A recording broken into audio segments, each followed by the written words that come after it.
This channel does not promote any violent, harmful, or illegal activities. All content provided by this channel is meant for an educational purpose only.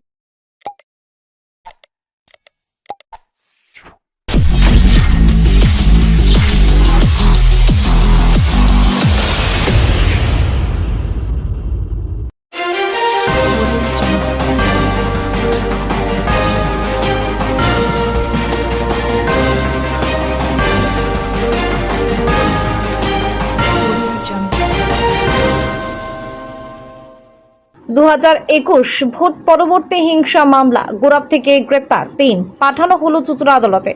2021 সালের বিধানসভা নির্বাচনী পরবর্তী হিংসার ঘটনায় গত রবিবার অর্থাৎ 17 মে 2026 গোরাপ থানা এলাকার একটি বিশেষ অভিযান চালিয়ে এই হিংসার ঘটনায় জড়িত থাকার অভিযোগে 3 জনকে গ্রেপ্তার করেছে পুলিশ। আজ সোমবার ধৃতদের চুঁচুড়া আদালতে পাঠানো হচ্ছে। 2021 সালের বিধানসভা নির্বাচন মিটে যাওয়ার পর কিছু দুষ্কৃতী এলাকায় তীব্র ভয় এবং সন্ত্রাসের পরিবেশ সৃষ্টি করেছিল। অভিযোগ, সাধারণ মানুষের বাড়ি বাড়ি গিয়ে হুমকি দেওয়া এবং মহিলাদের শ্লীলতাহানির মতো গুরুতর ঘটনা হয়। সেই সময় এলাকার চরম সন্ত্রাসের পরিবেশ থাকায় প্রাণের ভয়ে আক্রান্ত ব্যক্তিরা থানায় অভিযোগ দায়ের করতে সাহস পাননি। তবে বর্তমানে প্রশাসনের করা নজরদারি ও এলাকায় সন্ত্রাসমুক্ত পরিবেশ তৈরি হওয়ায় গতকাল অর্থাৎ রবিবার আক্রান্ত ব্যক্তিরা থানায় 3টি পৃথক অভিযোগ জমা দেন। অভিযোগ পাওয়া মাত্রই তৎপরতার সঙ্গে তদন্তে নামে গোরাপ থানার পুলিশ। নির্দিষ্ট তথ্যের ভিত্তিতে গত রাতে অভিযান চালিয়ে পুলিশ 3 জনকে প্রথমে আটক এবং পরে বয়ানে অসঙ্গতি থাকায় গ্রেপ্তার করে। আজ ধৃত 3 অভিযুক্তকে চুঁচুড়া আদালতে পেশ করা হয়। ব্যুরো রিপোর্ট, আমার কলকাতা নিউজ। 2021 সালে নির্বাচন পরবর্তী যে সমস্ত মারপিট, ভাঙচুর ইত্যাদির ঘটনা ঘটেছিল সেগুলোর এনকোয়ারি করা হচ্ছে এবং এই গোরাপ থানা গতকাল এই রকম এনকোয়ারি করতে 3টি কেসের ওরা হদিশ পেয়েছে, যেখানে গুরবাড়ি জিপিতে জনৈক ব্যক্তিকে 2021 সালে কয়েকজন তৃণমূল কর্মী তার বাড়িতে ঢুকে তাকে মারধর করে এবং তার মায়ের শ্লীলতাহানি করে। এছাড়া এবছরেও 2026-এর ইলেকশনে 26/4/26-এ ওরা অভিযোগ করে যে ওদেরকে এই আসামিরা মেরে ফেলার হুমকি দিয়েছিল।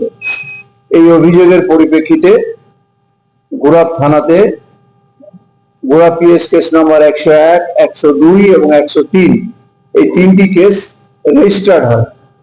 এই কেসগুলিতে গতকাল তদন্তকালীন 3 জনকে গ্রেপ্তার করা হয়েছে, যাদের নামে অভিযোগ ছিল।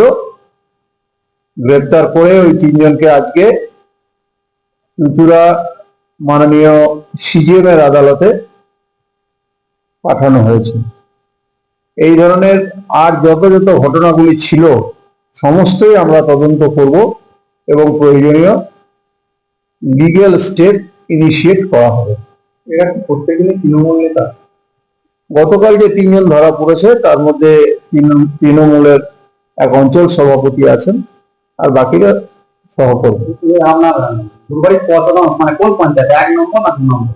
গুরুবাড়ি 1 নম্বর। গুরুবাড়ি 1 এবং 2 3টে কেস হয়েছে, 1, 2 দুটো পঞ্চায়েতে আছে। আর এদের নামগুলো যদি একটু বলেন।